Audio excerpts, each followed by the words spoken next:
Assalamualaikum warahmatullahi wabarakatuh. Bertemu kita semula dalam PDPR. Kali ini untuk tajuk sejarah, kita akan memulakan dengan tajuk baharu Kedaulatan Negara dicabar. Kalau dalam buku teks, kamu akan rujuk pada muka surat 44 sehingga muka surat 49. Ini tajuk baharu ya. Saya harap kamu boleh luangkan sedikit masa untuk mendengar penerangan daripada saya. Baik.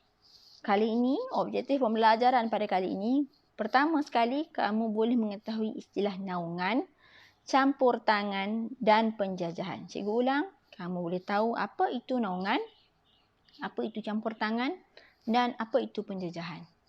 Kedua, kamu boleh mengetahui kuasa asing yang campur tangan dan menjajah tanah Melayu. Apakah nama-nama kuasa asing yang datang ke tanah Melayu, yang campur tangan? Ada beberapa kuasa asing dan ikut. Yang ketiga, memahami kronologi kuasa asing yang campur tangan di tanah Melayu. Kronologi ni maksudnya susunan. Siapa yang datang dulu? Siapa yang serang dulu? Kenapa berhenti? Kemudian siapa yang ambil? Dan sehinggalah kita merdeka. 3 hari ini. 3 objektif ni. Baik, kita mulakan pembelajaran kita pada hari ini. Strategi campur tangan kuasa asing. Kamu boleh baca dulu buku teks. Yang ini cikgu terangkan semula. Dalam buku teks semua dah ada. Yang ini cikgu cuma terangkan sahaja. Strategi campur tangan kuasa asing. Apa tu strategi? Cara-cara macam mana kuasa asing boleh masuk ke tanah Melayu. Ada 3 cara. Pertama, naungan. Kedua, campur tangan. Yang ketiga, melalui penjajahan. Cikgu terangkan satu persatu di sini. Naungan. Rujuk pada gambar. Siapa tahu ni gambar kerajaan mana? Ini adalah kerajaan Siam. Naungan. Suatu masa dahulu, kerajaan Kedah, Perlis, Kelantan dan Terengganu berada dalam naungan Siam. Apa itu maksud naungan? Naungan bermaksud perlindungan yang diberikan oleh kuasa asing kepada sesuatu wilayah. Siam pernah menaungi negeri Perlis, Kedah, Kelantan dan Terengganu. Macam mana? Dengan memberikan ufti berbentuk bunga emas. Betul bunga emas betul yang ditempa. 3 tahun sekali kena hantar ke Siam. Ada wakilnya kerajaan-kerajaan ini hantar ke Siam supaya Siam ni jaga negeri-negeri ini. Itu satu cara, naungan. Kedua, campur tangan. Tengok ni lambang negara apa ni? Siapa tahu? Kuasa asing yang mencampuri urusan pentadbiran sesuatu negeri secara langsung. Kuasa asing pertama yang mencampuri urusan pentadbiran ialah British. Mencampuri urusan di mana? Di negeri Perak. Ketiga ialah melalui penjajahan. Maksudnya kuasa asing menjadikan sesuatu negeri sebagai wilayah taklukan. Yang ini melalui perang. Macam yang kamu dah belajar sebelum ni, cikgu terangkan penjajahan di tanah Melayu. Yang pertama ialah apabila Portugis menyerang Melaka, maka Portugis itu menjajah Melaka. Ada 3 cara, naungan, campur tangan dan penjajahan. Ada 3 cara. Jelas ya? Baik.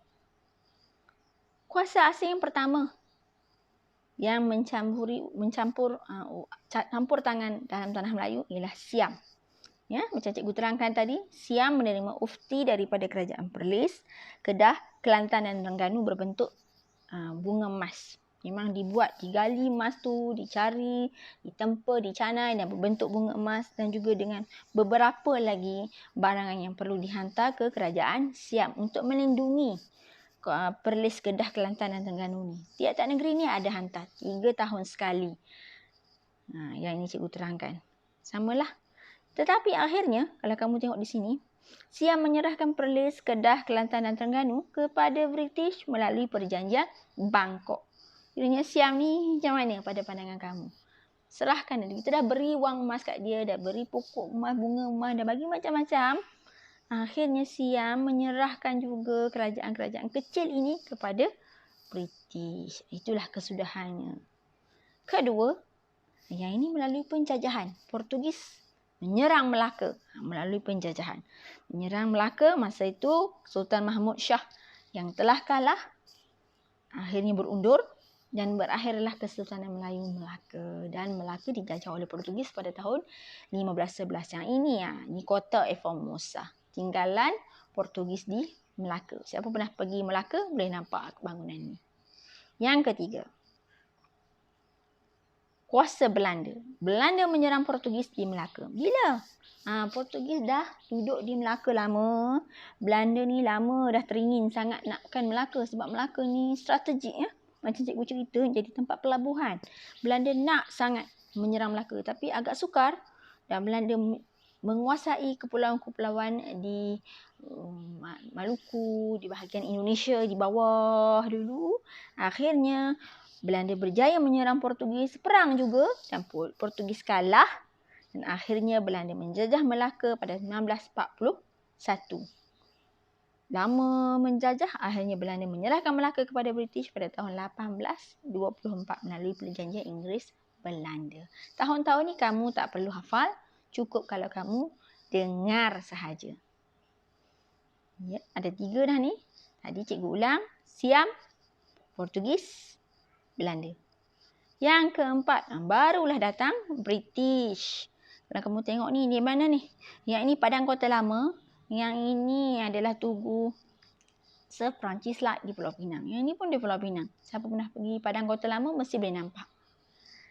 Okay, British mula menduduki Pulau Pinang. Mula-mula sekali British datang bukan ke Melaka ya. Terus dia ke Pulau Pinang. Sebab tak boleh dah nak serang Belanda ni. Tak boleh. Jadi terus masuk ke Pulau Pinang. Akhirnya dipujuk. Itu yang kata British menduduki Melaka melalui perjanjian Inggeris-Belanda. Belanda serahkan Melaka. Bukan Melaka sahaja. Ada banyak negeri-negeri di selatan. Johor juga diserahkan oleh Belanda. Dan melalui di situlah akhirnya British meluaskan kuasa mewujudkan kerajaan negeri-negeri selat iaitu Singapura, Melaka dan Pulau Pinang. Ini nanti kamu akan belajar. Negeri-negeri selat, negeri-negeri Melayu bersekutu, negeri-negeri Melayu tidak bersekutu. Kamu akan belajar kemudian. Yang ini kamu perlu tahu, British masuk ke tanah Melayu melalui Pulau Pinang. Kemudian dapat Melaka, barulah British dapat negeri-negeri yang lain. Dampak kuasa. Kuasa yang kelima. Ini di kawasan Semenanjung. Kalau di Sabah dan Sarawak ada juga. Kita ada keluarga James Brooke. Ini orang kaya lah. Keluarga orang kaya yang menjelajah, naik kapal, pergi ke kepulauan-kepulauan, singgah di Sabah dan Sarawak, bertemu dengan Kesultanan Brunei. Konon-konon nak tolong Brunei. Masa tu Kesultanan Brunei bukan Kesultanan sekarang ya. Dulu-dululah. Akhirnya Sarawak diserahkan kepada James Brooke oleh Pangeran Muda Hashim dan James Brooke ditabarkan sebagai Raja Putih di Sarawak kerana nak membalas jasa katanya. Jadi tergadailah tanah Sarawak ini kepada James Brooke pada 1841. Lama memerintah ya. Selepas James Brooke tak ada anak saudara dia pula. Charles Vyner Brooke. Charles Vyner Brooke. Lama memerintah Sarawak. Seterusnya, itu Sarawak. Yang ini Sabah. Dulu Sabah kita dikenali sebagai Borneo Utara. Ini Borneo Utara. Cikgu, syarikat Borneo Utara British ni apa? Dulu kerajaan Sulu memberi konsesi. Faham konsesi? Memajakkan tanah. Beri tanah di Sabah ini supaya syarikat Borneo Utara British ni usahakan. Gali. Korek hasilnya. Ada apa? Ada biji timah ke, ada tembakau ke, ada hasil-hasil bumi di Sabah ini yang dulu ini diberi nama sebagai Borneo Utara. British ambil pajak tanah, keuntungannya British ambil. Inilah mula-mula pajak saja, lama-lama melalui piagam diraja British, Sabah diperintah oleh syarikat Borneo Utara British sepenuhnya pada 1881. Nampak hasil bumi kita ini dikerah, dikorek, digali dan dibawa balik ke Britain. Dibawa balik ke British lah. Yang ketujuh, pendudukan Jepun. Ini kamu dah biasa dengar. Cikgu dah selalu cerita macam mana Jepun bawa basikal masuk dari Siam, masuk Kelantan, turun ke Johor, bawa basikal kat hutan-hutan. Akhirnya dapat menakluki seluruh Semenanjung Tanah Melayu dan Sabah serta Sarawak pada tahun 1942. British ini surrender, menyerah kalah kerana Pearl Harbor dibom oleh Jepun. Mereka berperang ke atas sana, Tanah Melayu diserahkan. Tak lama sampai tahun 1945. Kenapa? British menyerang kembali Hiroshima dan Nagasaki. Ini pun cikgu dah cerita. British serang Hiroshima dan Nagasaki, maka Tanah Melayu dikembalikan kepada British. Tapi masa ni British tak boleh dah menguasai Tanah Melayu. Orang Melayu sudah bangkit dan British dah terlibat secara langsung dalam proses kemerdekaan Tanah Melayu sehinggalah tahun 1957 dan akhir sekali 1963 apabila Sabah dan Sarawak dilepaskan daripada cengkaman British dan Tanah Melayu pun merdeka. Nampak ni nombornya ada berapa kali kita dijajah perintah melalui campur tangan dan ada 8 kali. Ada 8 kali.